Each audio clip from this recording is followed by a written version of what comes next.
करीना कपूर खान, तब्बू और कृति सेनन की latest movie crew is all about showing there beauty in all forms possible. लेकिन इस movie को जो राइटिंग है वो मूवी को ऐसे पकड़ती है और नीचे खींचती है और ज़मीन पे पटक देती है।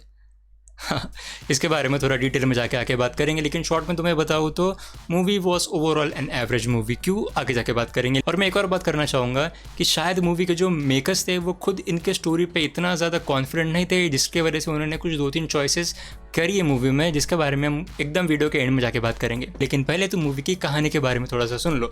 तो देखो, मूवी है इन 3 लड़कियों के बारे में, आई मीन 3 विमेन के बारे में, जो अलग अलग एज ग्रुप में है लेकिन काम एक ही करते हैं, जो कि है एयर होस्टेस का काम एक एयरलाइन में, जिसका नाम होता है कोहिनूर एयरलाइंस, और जिसके चेयरमैन होते हैं विजय वालिया। मैं वालिया बोल रहा हूँ, WM नहीं। लेकिन एनीवेज ये वाली जो एयरलाइन है वो होने वाली होती है बैंकरप्ट। और ये जो हमारी तीनों लीडिंग लेडीज़ है, इन तीनों को एक चीज़ काफ़ी अच्छी तरीके से जोड़ती है, वो है कि इन तीनों के पास तंगी होती है पैसों की। इन तीनों के पास ही पैसे बहुत ही कम होते हैं, तीनों के अपने अपने फाइनेंशियल प्रॉब्लम्स होते हैं, तीनों के अपने अपनी कहानी होती है कि कैसे वो इस एयर होस्टेस के काम में आए। और फिर उन तीनों को मिलते हैं कुछ सोने के बिस्किट्स, लिटरली सोने के बिस्किट्स, जिसके वजह से मूवी में कुछ अलग अलग टर्न्स आते हैं। और बेसिकली ये मूवी एक कॉमेडी हाइस्ट थ्रिलर वाली मूवी है। तो पहले मैं बात करना चाहूँगा परफॉर्मेंसेस के बारे में। इन तीनों की ही जो जोड़ी थी, जो तीनों की केमिस्ट्री थी एक दूसरे के साथ, that was on point. Specially जो भी वन लाइनर जोक्स थे, मतलब कॉमेडी की मैं बात कर रहा हूँ अभी, तो जो भी वन लाइनर जोक्स थे वो सबसे बेस्ट मुझे लगे तब्बू के। और एक्चुअली इनके डायलॉग्स के बारे में भी कुछ अलग से एक बात है, वो मैं थोड़ा वीडियो में एंड में जाके बात करूँगा। लेकिन हाँ, जो भी केमिस्ट्री थी इन तीनों की, that was good to watch. और जो भी इन तीनों की कॉमेडी थी, तो कुछ कुछ जगह पे हिट एंड मिस थी, लेकिन ओवरऑल ठीक ठाक कह सकते हो। लेकिन फिर मूवी जो सफ़र करती है वो डेफिनेटली इसकी राइटिंग में सफ़र करती है, क्योंकि एंड में जाते जाते कुछ ऐसे टू रिडिकुलस मोमेंट्स नहीं बोलते हम कि यार बहुत ही ज़्यादा रिडिकुलस चीज़ें हो गई एंड में, तो वैसे हो जाती है। एंड आई नो कि ऐसी हाइस्ट वाली मूवी में हम थोड़ा सा उनको डिस्काउंट कर सकते हैं कि अच्छा ठीक है, हाइस्ट वाली मूवी में कुछ ऐसे 2-3 ट्रोप्स होते हैं कि उनके बारे में ज़्यादा सोचते नहीं है, उनको बस एक थोड़ा सा डिस्काउंट कर देते कि भैया ठीक है, तुमने कर लिया, अच्छी बात है, थोड़ा सा अभी इसको स्टोरी में क्या फ़ायदा होता है वो हम देखेंगे।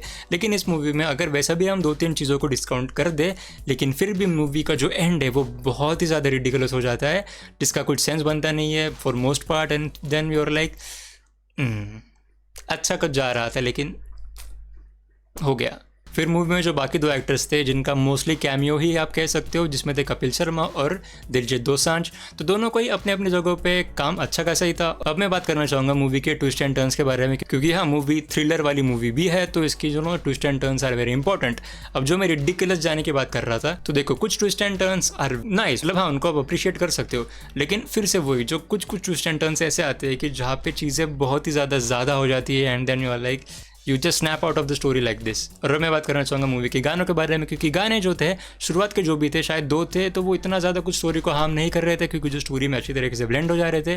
फिर एक आधा 2 गाना बीच बीच में आ जाता है, तो इतना भी आपको मतलब मूवी के स्टोरी से बाहर नहीं लेके जाता है, क्योंकि ऑलमोस्ट सारे ही जो गाने हैं that are align to their story. फिर इस मूवी में कुछ बीच में कुछ ऐसा पैसेज आता है जहाँ पे चीज़ें अच्छी दिखना शुरू होती है, आपको लगता है कि अच्छा movie is on a right track और शायद मूवी का एंड अच्छा तरीके से हो जाएगा। लेकिन फिर अगेन वो पैसेज ख़त्म होने में ज़्यादा देर नहीं लगती है, फिर उसके बाद जो उनका ठीक ठाक वाला ख़राब वाला पैसेज जो है वो शुरू हो जाता है। और मैं एक और बात करना चाहूँगी कि जब इंटरवल हुआ था मूवी का, तब तक मुझे ऐसा लग रहा था कि यार कल तक तो सब अच्छा बोल रहे थे मूवी को, लेकिन मुझे इतना अच्छा तो कुछ दिख रहा नहीं है, मतलब ज़्यादा इतना कुछ अच्छा दिख रहा नहीं है। मुझे फिर लगा कि अच्छा ठीक है, एंड इनका बहुत ही अच्छा हो जाएगा, तो you know that will save the movie, that will make the movie a good movie. लेकिन मेरे ख्याल से तो एंड में ऐसा होता नहीं है। अब बात करेंगे कि जो मैंने शुरुआत में पॉइंट एक मेंशन किया था कि कैसे मुझे ऐसा लगा कि जो मूवी के मेकर्स थे वो शायद उनके कंटेंट पे खुद से इतना कॉन्फिडेंट नहीं थे, उसके बारे में बात करेंगे। तो देखो, मूवी का अगर आपने ट्रेलर देखा है तो आपको पता होगा कि मूवी में कुछ ना कुछ गालियाँ थे, मतलब नॉर्मल से ही थे लेकिन दोज गालियाँ actually entitles the movie to get an adult certificate. अब देखो सिंपल सी बात है, अडल्ट सर्टिफिकेट हुआ तो डेफिनेटली सिर्फ अडल्ट लोग ही मूवी को देखने को जा सकते हैं, जिसके वजह से जो ऑडियंस होती है वो पूल जो ऑडियंस का होता है वो छोटा हो जाता है। फिर इन्होंने क्या किया, मूवी का जब सर्टिफिकेट लेने की बारी आई तब उन्होंने PG वाला सर्टिफिकेट ले लिया, मतलब पेरेंटल गाइडेंस वाला सर्टिफिकेट ले लिया, जिसकी वजह से उनकी ऑडियंस बड़ी तो हो गई, लेकिन उनके चक्कर में उन्होंने कुछ डायलॉग्स उनके सैक्रिफाइस किए। जैसे कि कृति सेनन 2 बार कुछ गालियाँ देती है तो वो वाले म्यूट कर दिए गए हैं। फिर तब्बू के भी 1-2 डायलॉग्स से उनको चेंज कर दिया गया है, स्पेशली जो ट्रेलर में था हाँ, एंड में जो ट्रेलर में आता है वो वाला डायलॉग चेंज कर दिया गया है यहाँ पे। तो इसीलिए आई थिंक कि शायद वो कॉन्फिडेंट नहीं थे उनको प्रोडक्ट को लेके, तो इसलिए उन्होंने पीजी में आ गए अडल्ट की जगह। मतलब मे बी मैं ज़्यादा कुछ सोच रहा हूँ और शायद इसका कुछ ज़्यादा सेंस भी बनता नहीं होगा, क्योंकि स्टोरी में तो इसका कुछ ज़्यादा फ़र्क पड़ा नहीं, बट हाँ मुझे बस लगा तो मैंने मेंशन कर दिया।